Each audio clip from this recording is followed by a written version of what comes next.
Oi,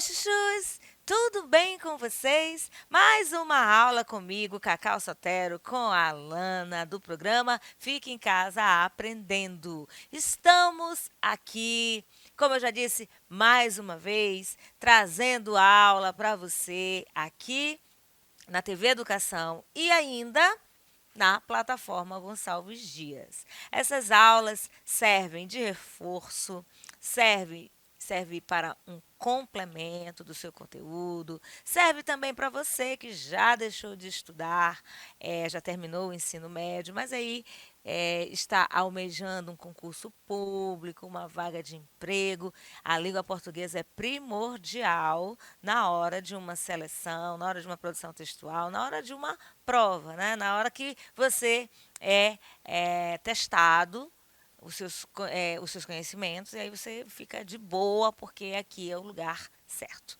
Hoje nós vamos falar de verbo. Verbo, palavra. No princípio era o verbo. Já ouviu esse versículo? No princípio era o verbo, é a palavra. Verbo é uma palavra que indica as nossas ações, exatamente, você lembra do conceito. Vamos falar do verbo, o verbo no texto e também a classificação de alguns verbos. Como nós já sabemos, verbos, é aquela classe de palavras que, né, conceitualmente falando, indica a ação, estado e fenômeno da natureza. Então, basicamente, este é o conceito de verbo ou de verbos. Sabemos que as classes de palavras compreendem 10.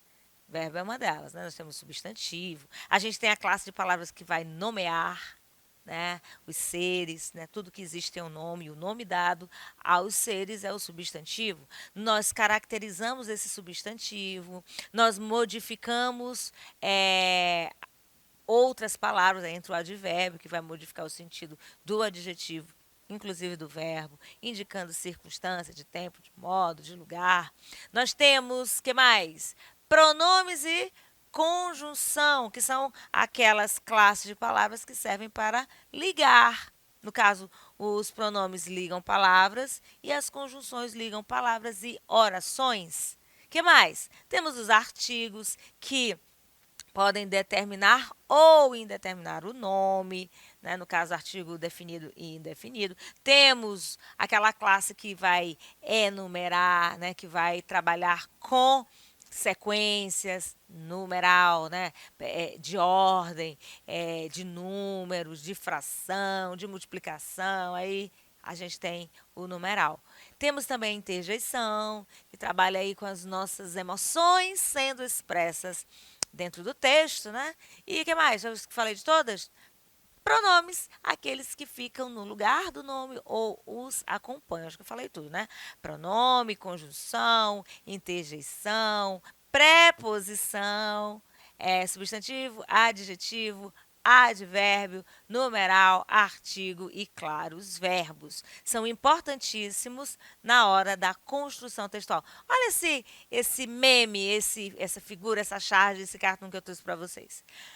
João, é a professora falando, né? Conjugue o verbo merendar. Olha só, esse verbo aí é um verbo que normalmente nos dias de hoje a gente não usa muito. A gente usa mais o lanchar, né? É mais atual. Mas o merendar também é um verbo. E a professora pede para o aluno, né, o João. João é sempre um nome de um personagem, de piadinhas, né, de figuras. A gente vê sempre por aí. E ele responde assim: posso não, professora. Minha mãe ensinou que mentir é pecado. É uma crítica, né? O garoto aí não pôde conjugar o verbo porque ele não praticou essa ação, né? E como seria isso aqui? Ele teria que dizer: eu merendo, tu merendas, ele merenda, nós merendamos, vós merendais, eles merendam, embora ela não tenha dito o tempo, né? O tempo em que ele deveria conjugar o verbo. Bom, Quando se pratica uma ação, esta ação que eu estou fazendo agora, eu estou ministrando a aula, eu estou gravando uma aula, ou como se diz no popular, ela está dando aula, né? Eu usei verbo no gerúndio, né? Numa forma nominal que a gente fala isso em outra aula. Mas eu estou praticando uma ação. A ação agora, você pode acompanhar ação de falar, ação de gesticular, né? Principalmente a Alana aqui pratica a ação de gesticular. Ela gesticula, ela movimenta as mãos. Olha o verbo. Então, o verbo, ele é usado nas nossas práticas de ações, certo? Representando essa ação, indicando o momento, claro, em que ela ocorre. E esse momento pode ser agora, pode ser daqui a pouco, ou pode ser também o relato de um momento que já aconteceu. Então, aí eu falo de tempo, presente, pretérito ou passado e futuro, né? Ações que ainda vão se concretizar. Então, conjugue o verbo merendar é ação. Quando ela diz assim, conjugue, é a ação de conjugar. Verbo merendar, aí eu tenho a forma nominal do verbo, que precisa, ao ser conjugado, vai se flexionando nas pessoas gramaticais. Primeira, segunda e terceira. Primeira pessoa, eu ou nós, né? Eu singular, nós plural. Segunda pessoa, tu ou vós, que nos dias de hoje, né, na atualidade, o vós é um pronome que quase não se usa, somente numa situação formalíssima, né? Você vai chegar em casa, olhar para os seus pais e dizer assim: vós quereis alguma coisa? Você não fala isso, né? Você fala assim: vocês querem alguma coisa? Ou os senhores querem alguma coisa? Então, nós atualmente não usamos muito o vós, mas ele está presente aí na classe não, na pessoa gramatical, né? Segunda pessoa do plural, vós. E a terceira pessoa, ele ou ela no singular, eles ou elas no plural. Então, o verbo vai se flexionando de acordo com a pessoa gramatical. E é isso que você faz, né? É isso que nós fazemos diariamente em nossas conversas. Nós flexionamos os verbos para denominar, né, para situar, para apresentar as nossas ações e as ações de outras pessoas, tá certo? Verbo também é uma ideia de estado, tá certo? Que pode ser localizada no tempo, dependendo do contexto. Então, quando eu digo estado, eu estou falando de um verbo. Aí, no caso, a forma nominal dele é particípio. Eu posso dizer assim: ele, né, Ricardo, está sentado em frente, na minha frente, tá? Sentado, me observando. Então, sentado, o verbo aí está, é um verbo de ligação. E sentado é um verbo que está no particípio. Eu já disse, forma nominal, falaremos disso lá na frente. Então, o verbo estar, que é um verbo de ligação, ele não apresenta um estado, ele só vai indicar um atributo ao sujeito. Né? Você sabe que a importância do verbo é indicar as ações de um sujeito. Sendo ele agente, aquele que age na oração, ou seja, ele paciente. Né? Aí a gente entra em vozes verbais. Então, quando eu falo de estado, bem que eu tenho um exemplo. Ó. Mentir é um verbo no infinitivo, né? A ação de mentir é pecado. Olha o é aqui, que é o verbo ser. Não existe nenhuma ação. Ricardo é cinegrafista. Qual é a ação dele? A ação dele é cinegrafar, é fazer filmagens. Mas quando eu digo é cinegrafista, esse é um verbo que indica o estado, ou seja, o atributo dele naquele momento. Né? Quando eu digo atributo, é uma característica, um estado, enfim, é uma indicação, não é uma ação, tá certo? Verbo é a palavra, já falei, que expressa a ação, que indica a ação. E indica esse estado, que eu dei o exemplo de mentir é pecado, Ricardo está sentado. E ainda fenômeno da natureza situados no tempo. Atualmente, temos visto muitas chuvas. Aí eu tenho substantivo. Mas quando eu quero indicar a ação de chover, né, aí eu tenho o verbo. Está chovendo, choveu muito durante a madrugada, passado. A previsão do tempo diz que choverá amanhã. Aí eu tenho futuro, ou eu posso dizer chove lá fora neste momento. E aqui faz tanto frio, é uma letra de uma canção e bem pertinente neste momento, porque eu estou gravando no momento em que chove lá fora. Então, ação presente, chove. Ação futura, né? É muito difícil você ver a pessoa lá no telejornal, né, a moça do tempo ou o rapaz do tempo, dizer assim: a previsão do tempo diz que choverá amanhã. Ela sempre vai dizer, sempre no futuro composto, que vai chover. Há promessas de chuva. Aí, nesse caso, chuva é substantivo, chover é verbo. E existem outros verbos que indicam fenômenos naturais. Ventar, né? Vento forte, nevar, gear, relampear, né? Trovejar, são verbos que indicam fenômenos da natureza. Agora, gente, uma coisa. Verbos que indicam fenômenos da natureza são verbos impessoais. Você não vai vê-los conjugados nessas pessoas gramaticais que eu falei anteriormente. Eles sempre se apresentarão na terceira pessoa do singular. Nada mais que isso. Então, chove, terceira pessoa do singular no presente. Choveu, terceira pessoa do singular no pretérito, ou seja, no passado. Choverá ou vai chover. Futuro composto, né? Vai chover, uma locução verbal. Tempo futuro. Entendido até aqui? Ótimo. Outro, olha só, eu trouxe esse meme também que a gente vê muito aí nas redes sociais. É a voz de uma senhora idosa perguntando: tá chovendo aí? Aqui tá chovendo. Virou até musiquinha. Tá chovendo aí? Aqui tá chovendo. Então, olha só a senhorinha aqui, ó. Tá chovendo aí? Aqui tá chovendo. Linguagem coloquial. Bom, verbos que indicam fenômenos naturais, eu já falei, né? Trouxe aqui o meme para a aula ficar bem engraçada, para você sorrir um pouco. Até rios, né? A gente grava o rios com a voz da senhorinha. Tá chovendo aí? E de verdade, aqui está chovendo. Então, em fenômenos naturais, que são chamados de verbos impessoais, eu acabei de falar.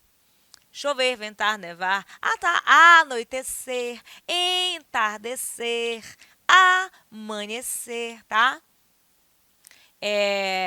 Eu tenho verbos impessoais. Agora, gente, pode acontecer de você ver esses verbos dentro de um contexto diferente. Por exemplo, nossa, ontem eu fui ao estádio Castelão ver assistir, né, ao jogo do Sampaio, choveu bastante. Quer dizer, caiu um temporal. Mas eu posso dizer assim: choveu gente naquele estádio. Quer dizer, tinha muita gente. Aí, nesse caso, o verbo está em outro contexto. Tá bom?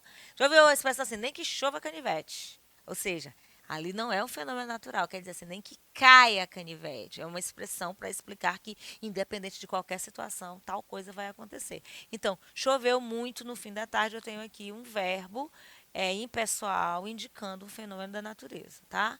E esse verbo, claro, exceto os verbos impessoais, eles podem variar em número, né? Singular e plural, pessoa, primeira, segunda e terceira, modo, indicativo, subjuntivo e imperativo. Indicativo, ações previsíveis de acontecer, né?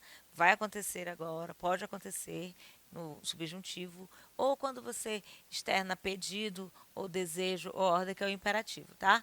Esses verbos variam indicando ações, processos, estados, mudança de estado, manifestações de fenômeno da natureza, tá?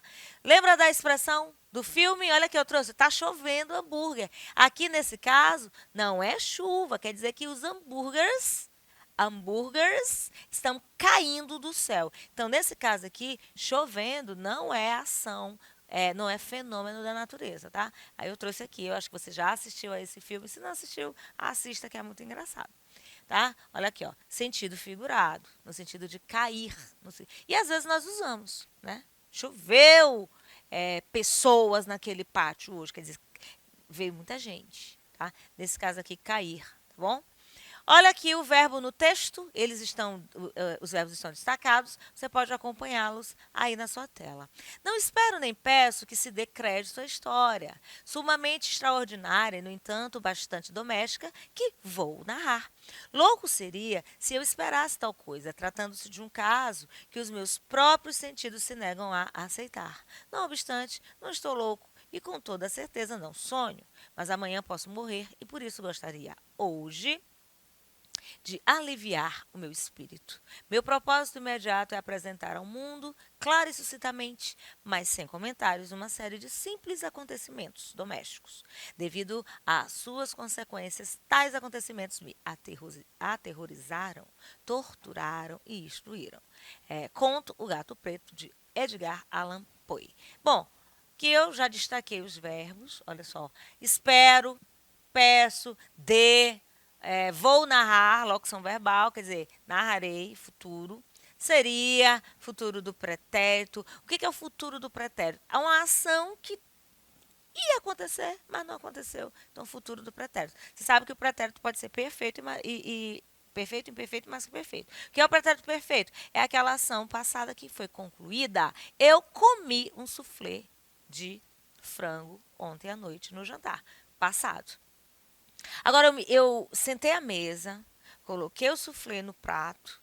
Quando eu ia comer, alguém me ligou e eu tive que sair correndo. Eu realizei a ação? Não.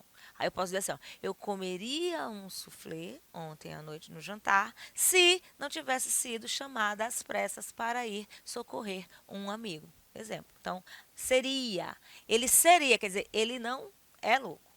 Se esperasse, é que eu tenho verbo também, tratando-se, aqui eu tenho o verbo no gerúndio, nós falaremos disso lá na frente. Posso morrer, enfim, gostaria, estou, aliviar, aterrorizaram, torturaram, instruíram. Eu marquei os verbos. Então, os verbos podem ser regulares, que são verbos onde o radical não vai mudar, tá?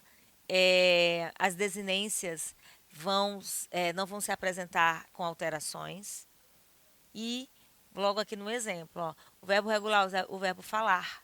Observe aqui que o radical não muda, só as desinências. Ó.